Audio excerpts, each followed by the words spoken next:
প্রিয় দর্শক, স্বাগত জানাচ্ছি বিটিভি নিউজের সাপ্তাহিক আয়োজন সমৃদ্ধির জন্য বিনিয়োগ অনুষ্ঠানে। এই আয়োজনে সাধারণত আমরা বাংলাদেশের অর্থনীতি, ব্যবসা বাণিজ্য, সার্বিক পরিস্থিতি, তাদের চ্যালেঞ্জ এবং সম্ভাবনা নিয়ে আলোচনা করে থাকি। প্রতিটি পর্বে আমাদের সাথে একজন স্বনামধন্য অতিথি যোগ দেন। আজকের এই অনুষ্ঠানে আমাদের সাথে যোগ দিয়েছেন ঢাকা বিশ্ববিদ্যালয়ের কোষাধ্যক্ষ এবং ফিনান্স বিভাগের অধ্যাপক এম জাহাঙ্গীর আলম চৌধুরী। জনাব জাহাঙ্গীর আলম চৌধুরী, আপনাকে আমাদের অনুষ্ঠানে স্বাগত। ধন্যবাদ স্যার। আপনি কেমন আছেন? ভালো, আপনি কেমন আছেন? আলহামদুলিল্লাহ ভালো আছি। স্যার, আমরা অনুষ্ঠানের শুরুতে একটা রিপোর্ট দেখে নেব। সংবাদ সম্মেলনের শুরুতে অর্থ উপদেষ্টা ডক্টর সালেউদ্দিন আহমেদ বলেন, ক্ষমতা নয়, দায়িত্ব নিয়েছি।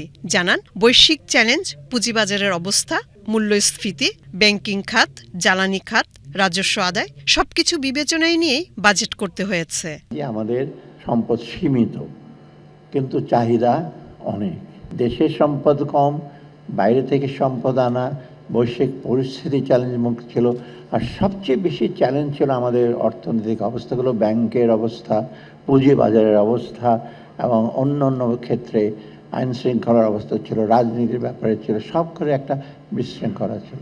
আর সবচেয়ে বড় চ্যালেঞ্জগুলো, প্রতিষ্ঠানগুলো কিন্তু অনেকগুলো নষ্ট হয়ে গেছে বা নষ্ট করে দেওয়া হয়েছে। এর ভেতরেই কিন্তু আমাদেরকে কাজ করতে হয়েছে, সেটা সবচেয়ে বড় চ্যালেঞ্জ। প্রস্তাবিত বাজেট সম্পূর্ণভাবে বাস্তবায়ন হবে জানিয়ে পরিকল্পনা উপদেষ্টা বলেন, ঋণ নিয়ে ঋণ দেওয়ার বাজেট থেকে বের হওয়ার চেষ্টা করা হয়েছে। জানান, প্রকল্প বাস্তবায়নও করা হচ্ছে কাটছাঁট। আমরা আসলে যেটা চাচ্ছি সেটা হলো এই ঋণ নিয়ে ঋণ পরিশোধের যেই দুষ্ট চক্র, এটা থেকে বেরিয়ে আসার এক বাজেটে হবে না, অন্তত শুরুটা যেন আমরা করে যেতে পারি। আমাদের এই বাজেটটা হচ্ছে মেইনলি অপচয় কমানোর বাজেট। এই বাজেটটা হচ্ছে অসঙ্গতি কমানোর বাজেট। যেমন এই যে গ্যাসের উপর একটা ভ্যাট ছিল আমদানির পর্যায়ে, 65 টাকায় আমরা গ্যাস আমদানি করি, কিন্তু আমরা সেই গ্যাস বিক্রি করি 30 টাকায়। তো এখানে তো ভ্যালু এডিশন ইজ নেগেটিভ। তো এইখানে যে একটা ইরেশনালিটি ছিল, যে এটার উপর একটা ট্যাক্স ছিল, একটা ভ্যালু এডিশন যেখানে হয় না, যেখানে ভ্যালু এডিশন নেগেটিভ অ্যাকচুয়ালি, সেখানে এই ট্যাক্সটা অপ্রয়োজনীয় ছিল এবং সেটাকে এখানে সংস্কার করা হয়েছে। জনাব জাহাঙ্গীর আলম চৌধুরী, আপনি একজন একাডেমিশিয়ান হিসেবে সফলতার সাথে দীর্ঘদিন দায়িত্ব পালন করে আসছেন, পাশাপাশি অতিরিক্ত দায়িত্ব পালন করছেন এখন বিশ্ববিদ্যালয়ের কোষাধ্যক্ষ। তো একাডেমিক জায়গা থেকে আপনার কাছ থেকে আমরা জানতে চাইব, এবারের বাজেটকে আপনি কিভাবে মূল্যায়ন করবেন? এবারের বাজেটে আমি যেভাবে মূল্যায়ন করতে চাই, আপনারা দেখবেন যে এই বাজেটের একটা সুনির্দিষ্ট বৈশিষ্ট্য আছে। অন্য বছরের বাজেটের তুলনায় এই বছরের বাজেটের আঙ্গিকটা, সাইজটা কমে এসেছে কয়েকটি কারণে। কারণ হচ্ছে যে সরকারের যে রাজস্ব আয়, সেই রাজস্ব আয়টা মানে এনাফ না যে বাজেটটাকে ঠিকমতো কভার করার জন্য। সে কারণে সরকার তার আয়ের কথা চিন্তা করে বাজেটের পরিমাণ কমিয়ে নিয়ে এসেছেন। আর দ্বিতীয়ত তো হচ্ছে সরকার যেটা চেষ্টা করছে যে বিনিয়োগটাকে যাতে বাড়ে এবং বিনিয়োগটা অ্যাট্রাক্ট করতে পারে, সেইটা চিন্তা করেই বাজেটটা দেওয়ার চেষ্টা করেছে। আর সবচেয়ে বড় কথা হচ্ছে যে সরকার যে খাতগুলো গুরুত্বপূর্ণ, যেমন শিক্ষার মতো খাত, স্বাস্থ্যের মতো খাত, এই দুইটি খাতের উপর সরকার জোর দেওয়ার চেষ্টা করেছেন এবং এর বিনিয়োগ বাড়ানোর চেষ্টা করেছেন। যদিও ওভারঅল বাজেট কমেছে, সেই আনুপাতিক হারে সরকার কিন্তু শিক্ষা খাতের বাজেটটা কমায় নেই এবং স্বাস্থ্য খাতের বাজেট কমায়নি। কারণ মনে করেন যে জুলাইয়ের বিপ্লবের চেতনা ধারণ করতে গেলে আমাদের শিক্ষা স্বাস্থ্যের উপর জোর দিতে হবে এবং সেটা মনে রেখেই তারা এই দুইটা খাতকে গুরুত্ব দিয়েছেন এবং বাজেটটার অ্যালোকেশনটা অন্য খাতের তুলনায় এটাকে সেই হারে না কমিয়ে এটাকে আগের মতোই রাখতে চেষ্টা করেছেন। স্যার, যেহেতু জুলাই বিপ্লবের প্রসঙ্গটা আসছে, জুলাই বিপ্লবের শুরুটা যখন শুরু হয় সেটা ছিল স্যার কোটা বিরোধী আন্দোলন। কোটাটা হলো কর্মসংস্থানের এমপ্লয়মেন্ট বা জব এমপ্লয়মেন্টের ক্ষেত্রে যে কোটার একটা সিস্টেম ছিল, ওইখান থেকে মূলত আমাদের এখানে প্রতি বছর যে পরিমাণ লোক শ্রমবাজারে ঢোকার উপযোগী হয়ে বেড়ে আসে বিশ্ববিদ্যালয়গুলি থেকে, সেই তুলনায় আমাদের কর্মসংস্থান কম হয়। তো এবারের বাজেটে যে বিনিয়োগকে, কর্মসংস্থান তৈরির সবচেয়ে বড় যেটা বেসরকারি খাতের বিনিয়োগকে কিভাবে প্রমোট করছে বা এটাকে আপনি কিভাবে দেখেন? আপনাদেরকে আমি কয়েকগুলো নাম্বার দিতে চাই কংক্রিট। আমাদের বছরে 15 লাখের মতো নতুন কর্মসংস্থান তৈরি করতে হয়। তো আমাদের যে হিসাব নিকাশ আছে, যে লিটারেচার, একাডেমিক লিটারেচারে যে ইনফরমেশনগুলো আছে, সেখানে আমরা হিসাব মতো জানি যে একটি নতুন জব তৈরি করার জন্য, এমপ্লয়মেন্ট তৈরি করার জন্য আমাদের $6,000 অ্যাপ্রক্সিমেট ইনভেস্টমেন্ট দরকার। সেই হিসাবে বছরে আমাদের বিনিয়োগ দরকার হচ্ছে $90 বিলিয়ন, কিন্তু গত মানে 15 বছরে, তারপরে শেখ হাসিনার সময় যে সময়টা যদি আমরা ধরি, আমাদের অ্যাভারেজ ইনভেস্টমেন্ট হয়েছে 75 to 80, মানে 79 অ্যাকচুয়ালি। তো আপনি যদি নম্বরটা আমরা দুইটা কম্পেয়ার করি, আমার দরকার হচ্ছে $90 বিলিয়ন, আমি ইনভেস্টমেন্ট হয়েছে $80 বিলিয়ন বা 78 কি 79 বিলিয়ন ডলার, তাহলে আমাদের একটা হিউজ ডেফিসিট। এর মানে হচ্ছে যে আমার কিন্তু প্রয়োজন যতটুকু বিনিয়োগ হওয়া দরকার সেটা হয়নি, আর যার ফলশ্রুতিতে আমার কিন্তু আনএমপ্লয়মেন্ট রয়ে গেছে, প্রচুর লোক কর্মসংস্থানের বাইরে রয়ে গেছে, এবং প্রচুর তরুণ তার কিন্তু চাকরি পাচ্ছে না।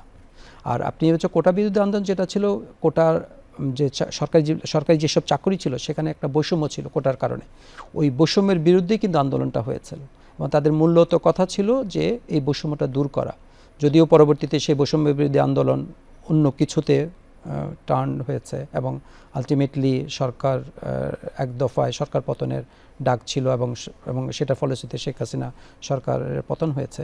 কিন্তু মূলত উদ্দেশ্য ছিল যে মানে চাকরির ক্ষেত্রে যে বৈষম্য এবং চাকরিহীনতার যে অবস্থা, যে আনএমপ্লয়মেন্ট, ওইটাই ছিল মূল ফোকাস, এবং ওইটাকে উদ্দেশ্য করেই কিন্তু আন্দোলনটা আরম্ভ হয়। পরবর্তীতে শেখ হাসিনার পতনের আন্দোলনে সেটা রূপ নেয়। বিদেশিরা যখন এদেশে বিনিয়োগ করতে আসবে, তারা সবার আগে দেখতে চাইবে যে এইখানকার স্থানীয় বিনিয়োগকারীরা কেমন অবস্থানে আছেন। তো এবারের বাজেট থেকে যদি আপনি ওই পার্সপেক্টিভে মূল্যায়ন করেন, স্থানীয় উদ্যোক্তাদের জন্য এই বাজেটে কি কি আছে, যদি একটু অ্যাট এ গ্লান্স যদি বলেন। আমি তার আগে একটা নাম্বার বলি, এক সংখ্যা বলতে চাই। সেটা হচ্ছে যে আমাদের ফরেন ডিরেক্ট ইনভেস্টমেন্ট কিন্তু খুব আশাব্যঞ্জক কোনো অবস্থায় নেই। আমরা গত 15 বছরে আমাদের অ্যাভারেজ এফডিআই যেটা পেয়েছি এটা হচ্ছে গিয়ে $1.3 বিলিয়ন মতো। হ্যাঁ, তো সেটা আমার যে আনএমপ্লয়মেন্টের যে অবস্থা আছে সেটাকে যদি আমরা ফুল এমপ্লয়মেন্টে নিয়ে যেতে চাই, সবাইকে যদি কর্মসংস্থানের ব্যবস্থা করতে চাই, সেই হিসাবে কিন্তু এই বিনিয়োগটা খুবই কম। এখন এই বিনিয়োগ না আসার কিন্তু অনেকগুলো কারণ আছে, যে কারণগুলোর মধ্যে একটা হচ্ছে যে আমি যতগুলো অ্যাজ এ ফাইন্যান্স স্টুডেন্ট হিসাবে, ইকোনমিক্স স্টুডেন্ট হিসাবে, একজন বিদেশি বিনিয়োগকারী যতটুকু না বাজেটারি ইনসেন্টিভ সে গুরুত্বপূর্ণ মনে করে ইনভেস্টমেন্টের জন্য, তার চেয়ে কিন্তু অন্য আরও কিছু বিষয় সে গুরুত্বপূর্ণ মনে করে। যেমন হচ্ছে যে political stability is very important. আপনি হচ্ছে যে একজন বিদেশি বিনিয়োগকারী আসলো, সে একটা কারখানা স্থাপন করার জন্য তার যে জায়গার দরকার, জমি দরকার, সে জমিটা সে ঠিকমতো পাবে কিনা, বা সে জমি পেলেও সে জমির উপর সে কারখানা করতে পারবে কিনা। তারপর হচ্ছে যে বিনিয়োগটা করছে সে বিনিয়োগটা মানে তার নিশ্চয়তা থাকবে কিনা, তার আর্থিক নিশ্চয়তা থাকবে কিনা, এবং সেই বিনিয়োগটা সে ফেরত নিয়ে যেতে পারবে কিনা, সেই নিশ্চয়তা। তো এই বিষয়গুলো কিন্তু গুরুত্বপূর্ণ। যতটুকু না বাজেটের ইনসেন্টিভ যতটুকু না ইম্পর্টেন্ট, তার চেয়ে বরং রেগুলেটরি অ্যাজ ওয়েল ইনস্টিটিউশনাল যে রিকোয়ারমেন্টগুলো আছে সেগুলো কিন্তু গুরুত্বপূর্ণ।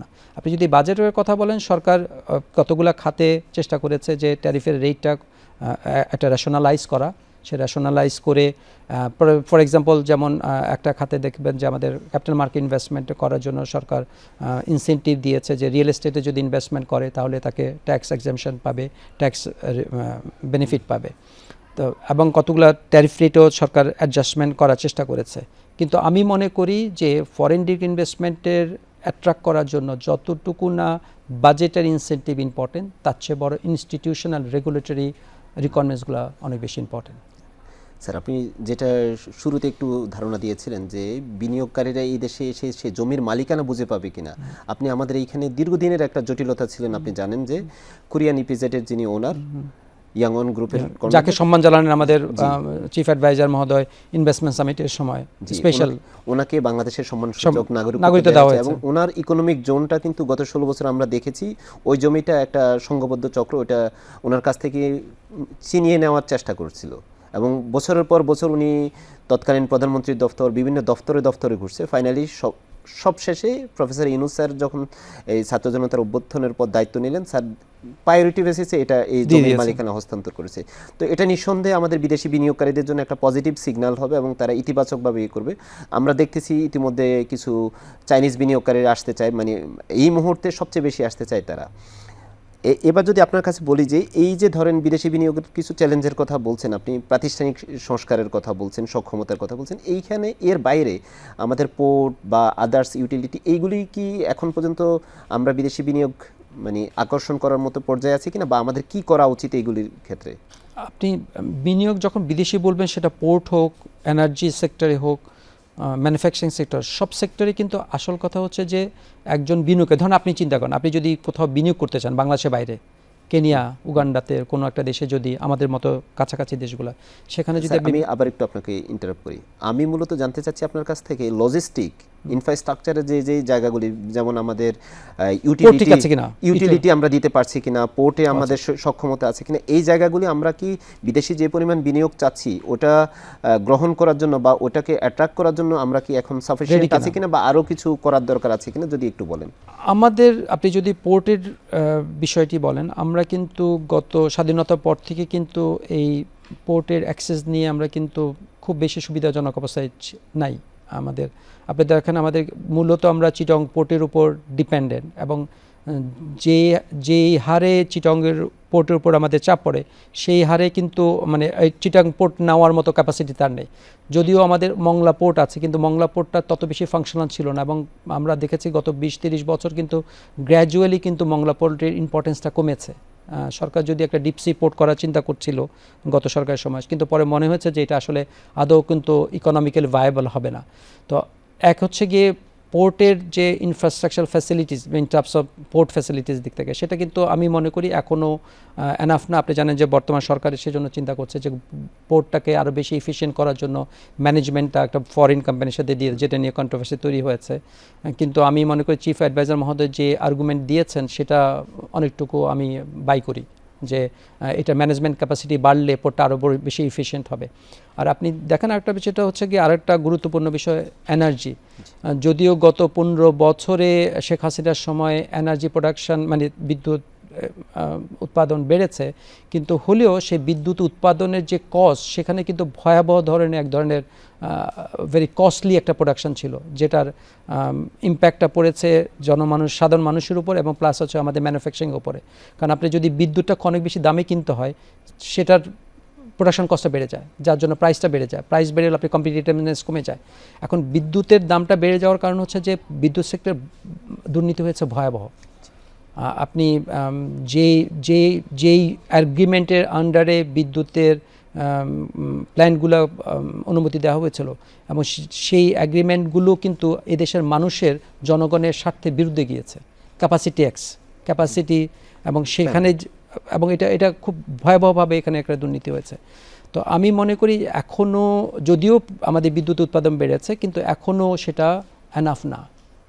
আমরা আমাদের ম্যানুফ্যাকচারিং সেক্টরকে টোটালি যদি বিদ্যুতের আওতায় নিয়ে আসতে চাই, যে বিদ্যুৎ উৎপাদন হয় সেই বিদ্যুৎ দিয়ে আমাদের পুরো চাহিদা মেটানো সম্ভব না। এবং এটাও কিন্তু এক ধরনের আমাদের বিদেশি বিনিয়োগ অ্যাট্রাক্ট না করতে পারার পেছনে কারণ আমি মনে করি। পাশাপাশি আমাদের ব্যাংকিং, যেহেতু আপনি ফিনান্সের শিক্ষক এবং ছাত্র, এই ব্যাংকিং রেট নিয়ে, বিশেষ করে ইন্টারেস্ট রেট নিয়ে উদ্যোক্তাদের মাঝে এক ধরনের অস্বস্তি আছে। তারা বলছেন যে যেই রেটে ইন্টারেস্ট রেট দিয়ে তাদেরকে বিনিয়োগ করতে হয়, এই মুহূর্তে ইন্টারেস্ট রেট হাই হওয়ার কারণে তারা অনেক মানে বিব্রত বোধ করছেন ফার্দার ইনভেস্টমেন্টে। এটা নিয়ে যদি আপনি একটু বলতেন যে আসলে আইডিয়াল সিচুয়েশনে ইনভেস্টমেন্টের জন্য ব্যাংক ইন্টারেস্ট রেট আয়দার অন্য কোনো ইনস্ট্রুমেন্ট থেকে তারা কি ফাইন্যান্স পেতে পারেন, বা কি করা উচিত আমাদের সরকারের? ইন্টারেস্ট রেটটা একটা ডাবল এজ সোর্ডের মতো, দুই দিকে ধারওয়ালা ছুরির মতো। আপনি ইন্টারেস্ট রেট যদি বেড়ে যায়, এদিক থেকে যারা বড়োয়ার তাদের থেকে হইচই আরম্ভ হয়ে যায়, ইন্টারেস্ট বেড়ে গেছে, তাদের প্রোডাকশন কস্ট বেড়ে যাচ্ছে, হ্যাঁ, যেহেতু তাদের লোনের উপর ইন্টারেস্ট বেশি দিতে হচ্ছে। আবার আপনি যদি ইন্টারেস্ট রেট কমে যায়, সেটা একটা নেগেটিভ ইম্প্যাক্ট আছে যারা ডিপোজিটার, তাদের জন্য এটা নেগেটিভ ইনসেন্টিভ।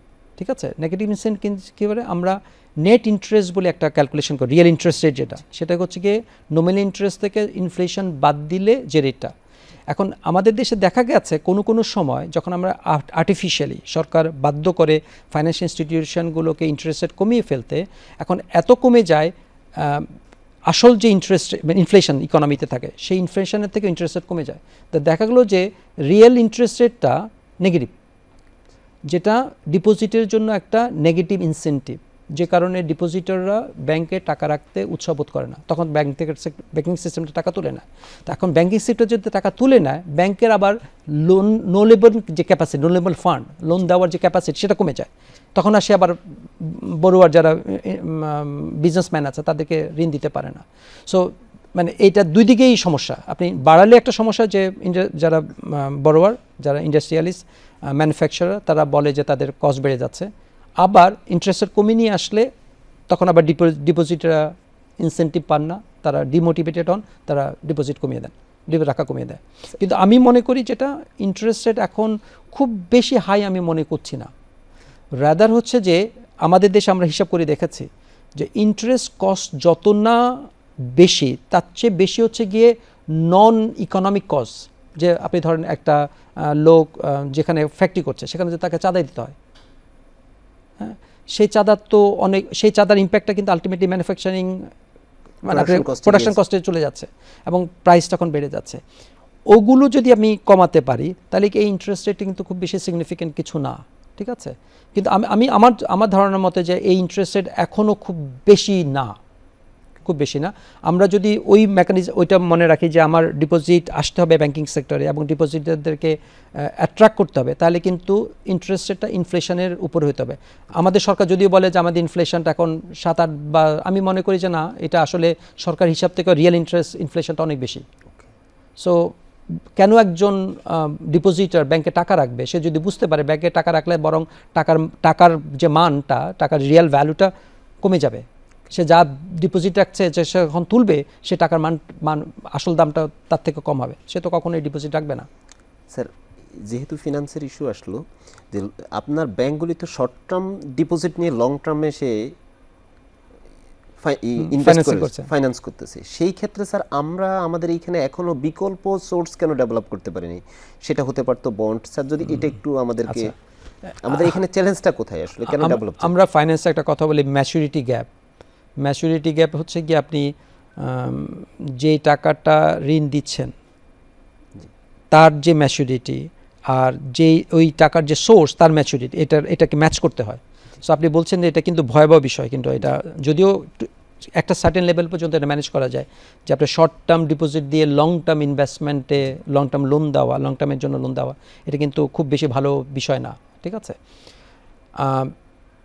আপনি পরে কি বলতে চাচ্ছেন? এটা আমাদের এখানে আমরা অল্টারনেটিভ সোর্স, আচ্ছা, অল্টারনেটিভ হচ্ছে যে আমাদের ক্যাপিটাল মার্কেটে আমরা যেতে পারতাম। আমাদের যে ম্যানুফ্যাকচারিং যারা ইনভেস্টার্স, আমাদের ইন্ডাস্ট্রিয়ালিস্ট আছে, তাদের আরেকটা অল্টারনেটিভ সোর্স করতে পারতো ক্যাপিটাল মার্কেটের থেকে টাকা তোলা, বন্ড মার্কেট টাকা নিয়ে তোলা।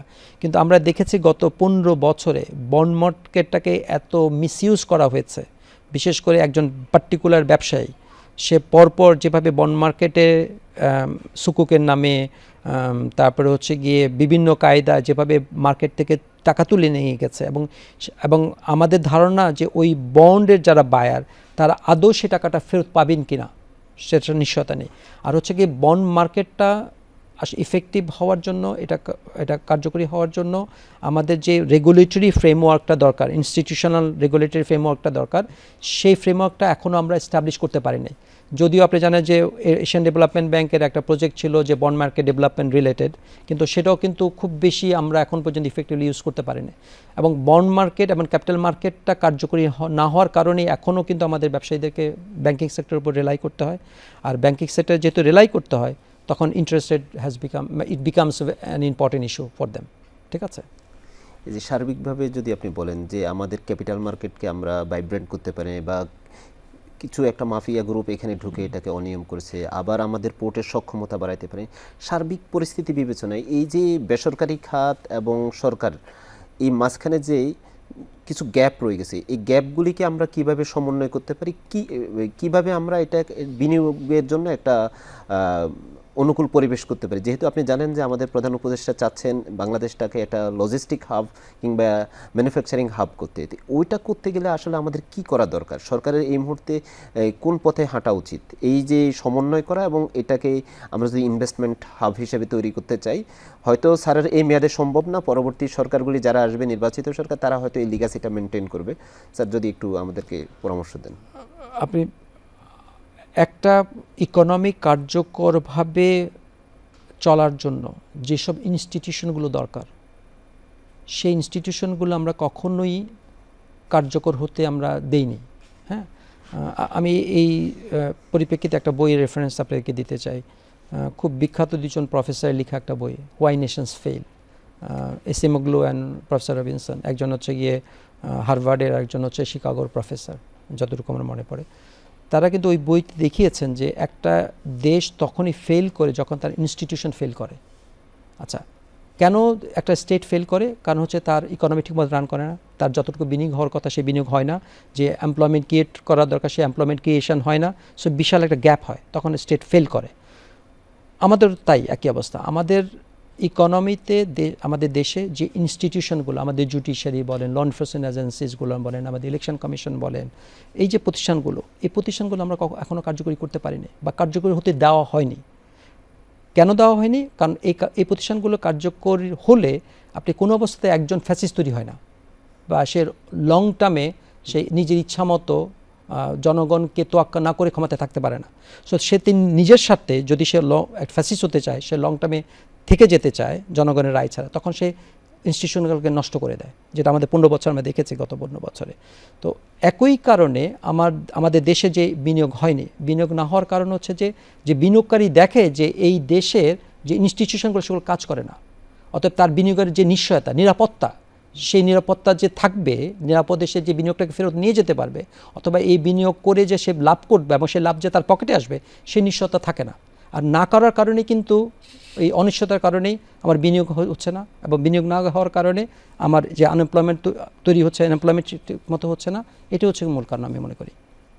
আমরা যে এখন রিফর্মসের যে দিকে যাচ্ছে সরকার, এই বর্তমান সরকার কিছু রিফর্মসের উদ্যোগ নিয়েছে, আপনি কি মনে করেন এই রিফর্মসগুলি যদি আমরা যথাযথভাবে কমিশনের যে রিপোর্টগুলো আছে বাস্তবায়ন করতে পারি, তাহলে আমরা আমাদের প্রাতিষ্ঠানিক সক্ষমতা কি অর্জন করতে পারবো? আমি মনে করি কোনো রিফর্ম মনে হয় আপনি অল অন এ সাডেন রাতারাতি করে ফেলতে পারবেন না। এটা কিন্তু একটা সোসাইটিকে রাতারাতি চেঞ্জ করে ফেলা, যেটা গ্র্যাজুয়াল চেঞ্জ। কিন্তু যেটা এই সরকার করতে পারে, তারা আউটলাইন করতে পারে যে কোন কোন রিফর্মগুলো আমাদের দরকার। হ্যাঁ, এবং আমি মনে করি তো একটা অনির্বাচিত সরকারের পক্ষে কিন্তু রিফর্ম ইনশোর করা সম্ভব না। কারণ at the end of the day আপনাকে পার্লামেন্টে যেতে হবে, পার্লামেন্টে রেটিফাইড হতে হবে, সেই আইন আকারে ল আকারে আসতে হবে। তো যেটা এই সরকার করতে পারে, তারা আউটলাইন করতে পারে যে আমাদের যেসব সেক্টরগুলো আছে, আমি আগে বলছি যে ইনস্টিটিউশনগুলো আমার দরকার, একটা রাষ্ট্র কার্যকর হওয়ার জন্য যে প্রতিষ্ঠানগুলো দরকার, সেই প্রতিষ্ঠানগুলোকে আইডেন্টিফাই করে এবং ওই প্রতিষ্ঠানগুলোতে কী কী ধরনের রিফর্ম দরকার সেটা যদি ওনারা আউটলাইন করে ফেলেন, এবং এই আউটলাইন করে নির্বাচনের আগে, যেটা আমরা বারবার বলছি যে রাজনৈতিক দলগুলোর মধ্যে একটা সমঝোতা দরকার এই রিফর্ম নিয়ে, সেই সমঝোতা যদি পৌঁছাতে পারেন এবং এই সমঝোতার ভিত্তিতে আমরা যারা নাগরিকরা তারা যদি এনশিওর করতে পারে যে পরবর্তীতে সরকার আসবে, সেই সরকার ওই সমঝোতা মানবে, তখনই আমাদের একটা আশার বিষয় আছে যে এটার থেকে হয়তো বা একটা লং টার্ম চেঞ্জ আমরা আশা করতে পারি। ধন্যবাদ স্যার। আমরা অনুষ্ঠানে একেবারেই শেষ পর্যায়ে আসছি। আমাদের এই অনুষ্ঠানের সময় দেওয়ার জন্য আপনাকে অনেক ধন্যবাদ। আশা করি আমরা পরবর্তীতে অন্য কোনো পর্বে আবার আপনাকে পাবো। প্রিয় দর্শক, এই ছিল আমাদের আজকের আয়োজন। আমাদের এই অনুষ্ঠান আগামী সপ্তাহে আবার অন্য কোনো অতিথিকে নিয়ে হাজির হব। ততক্ষণ আপনারা ভালো থাকবেন। আল্লাহ হাফিজ।